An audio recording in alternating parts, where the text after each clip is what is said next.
I have the pleasure today of introducing Tom Mender. Together we're going to be going over this case study that you see, why one test triggered a 180-degree turn in how all of Whirlpool is directing their marketing.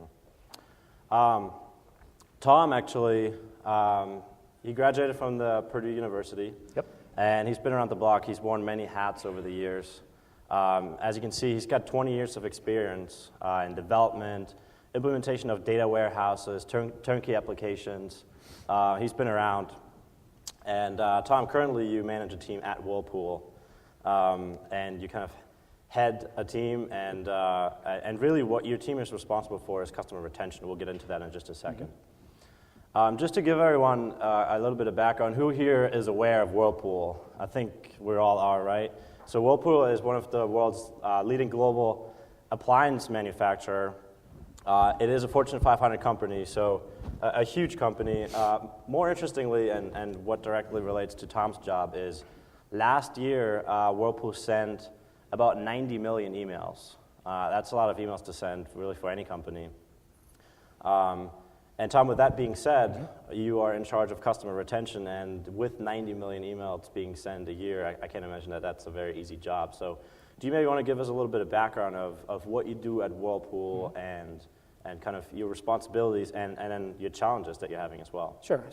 So I manage, there's two parts of my job. Basically, the one half I manage the consumer data warehouse for Whirlpool, from which all this marketing occurs. So that's my day job. And the other side of the world, I manage all the outbound one-on-one communications for 14 internal clients. So within Whirlpool, for those of you that don't know this, we manufacture Whirlpool, of course, brand. We manage Amana, Maytag, KitchenAid, and JennAir.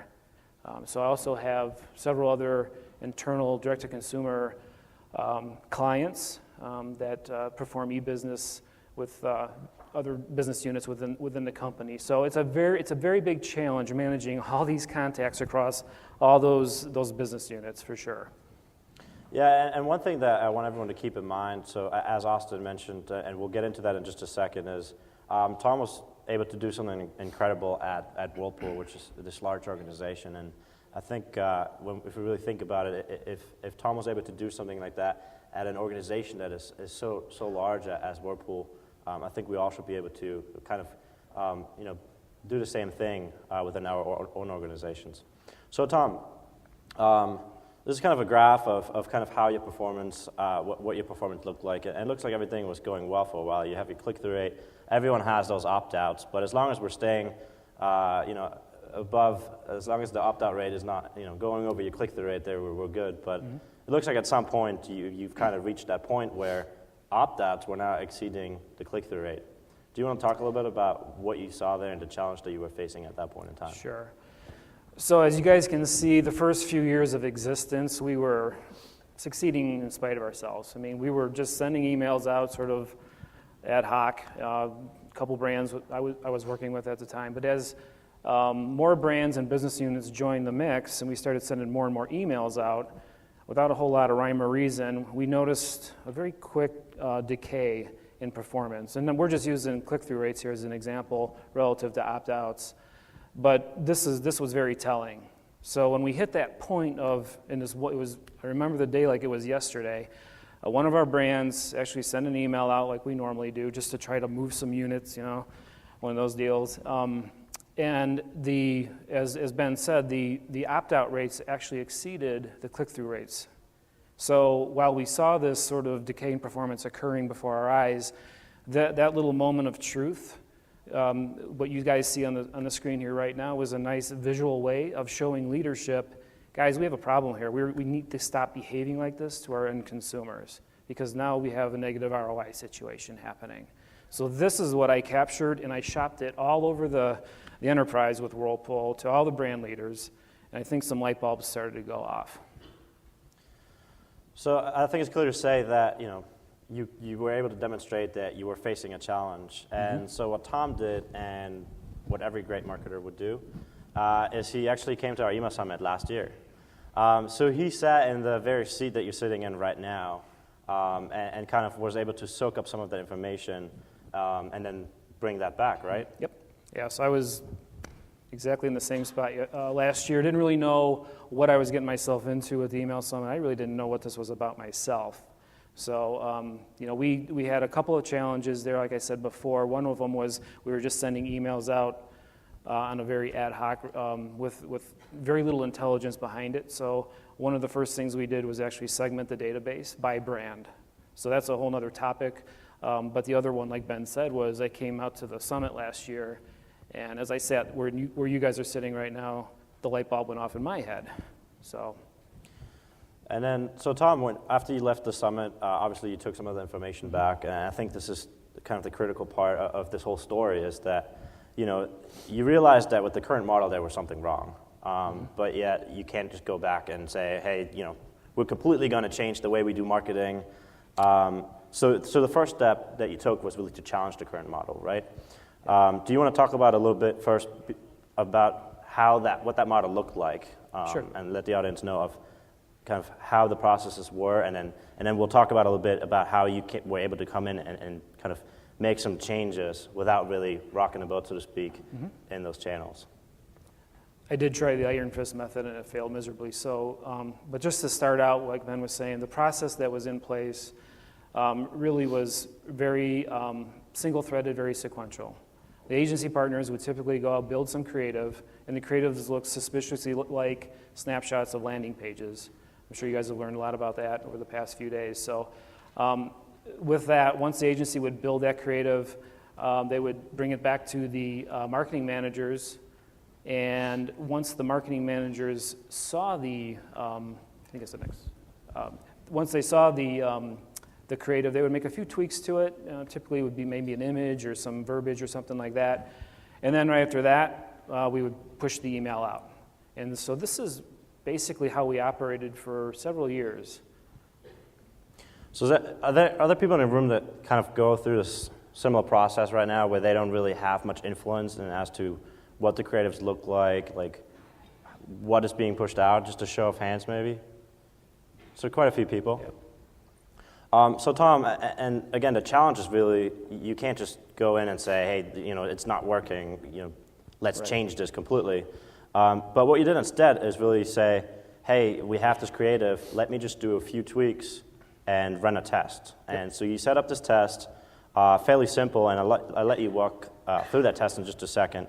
But this is the control page that was being sent out when you came back, right? Mm-hmm. And so this particular email was intended to kind of push out a promotional offer of $400. And it went out to a list of 700,000, including hand raisers, recent purchasers, and so on. Is anyone here in the audience, you've already seen Flint's session, if you were to be presented with this email, what kind of things would you change about this particular email? Keep in mind that the goal was to get consumers to go to a landing page to download a rebate coupon. That's it. Anyone have any ideas? Less buttons? Get rid of the bottom part? Change the headline, is that what it was? The button text? Cool, so Tom, why don't you walk them through some of the changes that you were actually making to this page? Or email, sorry. Yep. So this was literally a few days after the summit, and we only had a few days to make this change. And you have to understand there's some deeply ingrained history with the way we used to build these emails with the marketing managers and the agency alike. So I wanted to keep it very, very simple and as unobtrusive as possible. So you're right, I did actually just say, hey, why don't we just get rid of these other buttons, these other call to actions that take consumers away from where we really want them to go. Just get rid of them. Let's do a simple A/B test and see what happens. So really what the goal here was, you really reduced the friction, right, of the email and made sure that you're presenting customers with that one clear primary call to action. Right. So that way there was no distraction, and it did in fact actually produced a 42% increase in the click-through rate. Again, it's a lift. It's not a huge lift, but I think the impact of it is more important. Right. And it did multiple things. For one, you did subtle changes to an email, and for the change that you did, which was really minor, really a great result, 42% increase. But you learned a few learnings, as you can see here. So a single objective. But I think what's important to notice is that you were already segmenting based on segments, and that actually did work throughout all the segments. So you have all those learnings, and that was not the last test that you ran, right? No, it wasn't. And again, this test really, the results were fine. I was really gambling on the fact that it was going to produce some positive results going into it. But the intent here was really just to kind of introduce the marketing managers and the agencies alike to this concept of testing, just getting them off of that single-threaded approach. And so that, like Ben said, the results speak for themselves. They were great. But that actually kickstarted a flurry of this testing culture, if you will, not only with the Whirlpool brand, but all the brands within the Whirlpool portfolio. And Tom, when we've talked before about this case study, one thing that I think is so remarkable, what we said a few times, is what's important to note here is that it's not always about the results that you're seeing, right? So the 42% lift, that's a great result, but at the end of the day, it's the learnings that you're getting, and then really the impact that you're having. In this case, you were able to actually change the whole model that Whirlpool was doing marketing, and it kind of snowballed from this test. Do you want to talk a little bit, and I'll let you take the control Sure. about how the marketing process evolved into something so much more than it was before? Sure. So this is what you guys see here. This is obviously the old, very straightforward sequential process that we had in place. What this eventually landed, and this is just a few months after we ran that first test, what really changed was just the initial upfront collaboration that occurs between the marketing managers, the agency, and my team. So no longer is it just one person saying, here's what we suggest you guys do, go make your tweaks and go for it. Instead, the agency will come back with anywhere between 3 and 7 comps. We'll literally sit in a room and let the marketing managers ask questions, ideate a little bit, and pick maybe 3, 4, 5 creatives at a time. And that's what we'll actually go to market with from a testing perspective. So once we get that collaboration is done, the agency will build out those creatives. And instead of just one, now it's, like I said, between 3 and 5, depending on the test. And from there, then, as usual, the marketing managers will have final approval. We'll run the test. And then after the test has run its course, and the nice thing about this channel is that you really do get instant gratification. Your results come in really quick as opposed to some other channels. So we collect that data, present it back to the agency and the marketing managers, and that just that intake is used as intake into the subsequent campaigns. And it's just been a wonderful way to really drive just truly optimized content for all these brands and all these channels. Very easy thing to do, too. So. Great, and it didn't just stop there, right? If you go to the next slide, actually. So, Tom, you changed the process, but you're not only changing the process, you're actually coming up with these elaborate test plans, which it's really taking it to a next level. Yeah, so this is the actual, here's a visual of the actual test plan that we put together for the test that we're talking about. Here's zoom it in a little bit. And some of like Ben said, some of these are very sophisticated. I mean, we'll do multivariate testing sometimes. Other cases, it's very straightforward A/B tests. It just depends, again, on the goal, the business goal. In this case here, if you look at the top bubble, we start out with subject line testing, just to make sure we're always optimizing those subject lines. Then you see the 4 segments that Ben mentioned earlier. Those are the 4 segments within the database that we wanted to run this test against. And then for each of those segments, it was an A/B split on the creative. So not rocket science, but this is really the foundation for all the other test plans that we've done since then. And you're really incorporating all of those learnings too, right? Mm-hmm. Which is so great. So let's say we have a test and it's maybe not a lift. Again, it's a learning, and with that test plan, you're really able to capitalize on all of that. Right. One of the things that we've come to learn, and I've used this, I think you guys have probably seen this earlier, but this inverted funnel concept of these micro-conversions, rather. The mentality in some cases within Whirlpool was, if we send this email out and it doesn't result in the sale of a refrigerator, then this email was an epic failure. Well, the truth of the matter is, especially in an industry like appliances, it's a highly considered purchase. In other words, people take a long time to make that decision to buy a $2,000, $3,000 appliance, right? So what we needed to do was sort of educate leadership, marketing leadership, on the fact that we developed this email. Its job is to get these people as far up that funnel with these micro-conversions as possible. At some point, it's the job of the website or the retailer, whoever, to close the deal. Our job is to build that consideration set, stay top of mind, and continuously work with those customers through our channel. That's all we have control of. That's my philosophy. My philosophy anyway. But it's worked out really well to help even establish, I think, a more reasonable expectation from leadership. Yeah, and again, from there, it just kind of spiraled, right? So it all started with that one email, that one email test, really, that you did. But from there on, you really started testing all over the place and all over this funnel that we just looked at. Right. Here's another example of a test that you ran. It's an easy subject line test. And just by a show of hands, let's see if you guys can guess which one was the winner on this one. Who in here would vote for A? How about B? We got one. How about C? We got two in the back, and then how about D? All right, so looks like D. Well, in this case, C was actually the winner. And again, shows you how important testing is, right? We never know before which one's going to work best. We need to let the customers tell us what is really working in marketing. But so you ran a couple of subject line tests, and you got a learning. In this case, for example, action-oriented subject lines worked better and resulted in high open rates. You ran a test here, which was kind of an application theme versus a lifestyle theme, and you got a 15% increase there.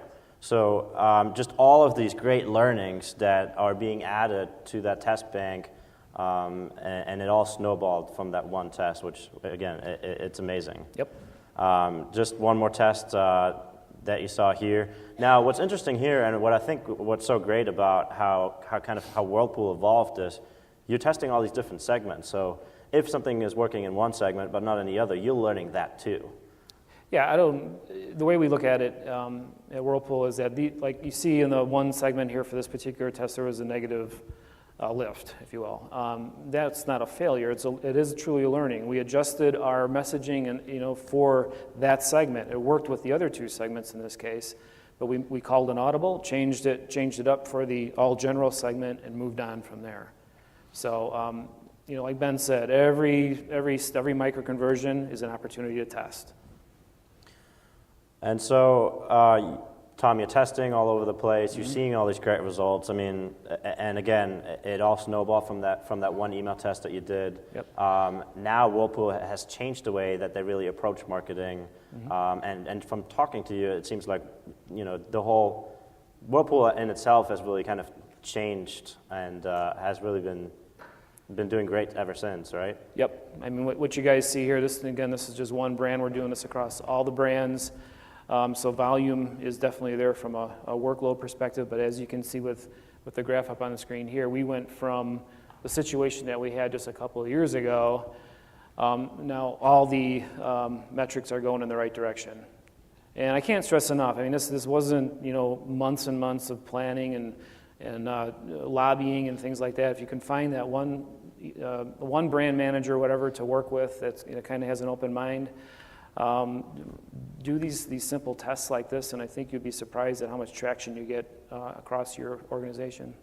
Yeah, and again, I think for you, and in the audience, again, where Tom was sitting about a year ago, there's so many things that we learn at the summit, and really everywhere else, and we try to take those back, and we think about how we can change the whole world, right? But really, it's you can start with a small change and let the results speak, let the numbers speak, and let it kind of snowball from there. In this case, you took an email, you took a part out, it resulted in an increase, and then from there on, it really took off. And again, what I think is so amazing about your story is that you're really not looking even at the numbers, but it's really about the culture and just the transformation of Whirlpool's marketing. Yep. Now, with all that being said, Whirlpool actually went as far as creating a dashboard. You're running so many tests now that you said, okay, we can't spend all this time on results presentations and figuring out what works, and it's just, so you created a dashboard so you can turn around tests even further. Yeah, so you can imagine with 14 clients all clamoring for this new testing culture and everything, it got to the point where we were spending more time actually building PowerPoint presentations than we were running tests. I'm sure you guys are probably used to that as well. So saw that come in, and this is just some advice from me. You go down this path. If you have the opportunity to build out an automated reporting environment like this, it was huge. It really freed us up a lot. In this case here, we're using Oracle Business Intelligence. No other reason, in fact, we already had it, but that platform has allowed us to basically have a hands-off approach now, focus on testing, and allow the marketing managers to go in on their own and look at their results whenever they want to. And Tom, it seems like really, again, Whirlpool really changed the way that it's working.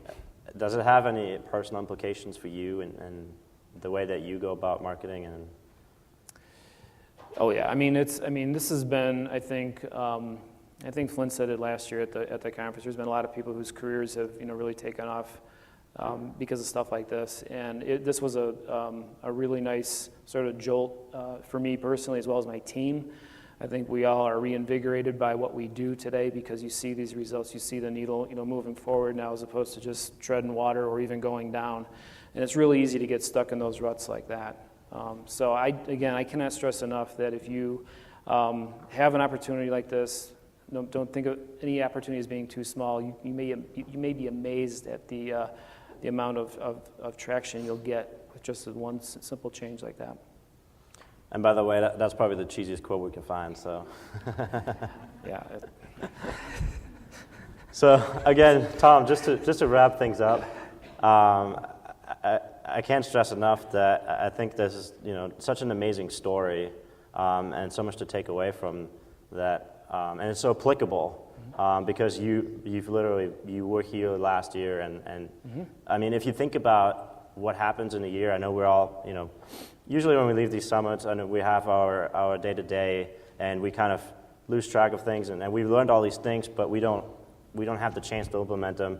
And it's been a year, and you ran out one email. You've come so far that you've even built a dashboard for testing now. So again, making small changes can really make a huge difference. In your case, it's certainly true. And again, it's not all about the numbers, but really about the culture and the process and just the way that people go about marketing and really letting the customers make the decisions. Right. And actually now it's almost come full circle because now it is all about the numbers. We've gotten past the cultural shift, and now that this is in place, it's more about the numbers. And we're driving sales. We're driving consumer loyalty and advocacy metrics and things like that throughout the organization. So we're held accountable on a much higher degree now, but we welcome that challenge any day. Awesome. Guys, I know we're holding you back from lunch. We're actually, 8 minutes too early, but I know everybody's hungry. Does anyone have any questions for Tom? We got one question right here, and we actually get a microphone if you just want to hold on 1 second. Great presentation, first of all. It sounds like you're having a lot of fun in your job right now. My one question is regarding your testing. Are you testing like a significant amount of the database with different versions of the emails, or are you taking smaller sample sizes and then taking the winner and blasting it to the majority? Yeah, it's more the latter that we'll do. We'll work on sample sizes and then deploy the winners out to the masses. Yep. Great. Any other questions? Take one more question. Yep.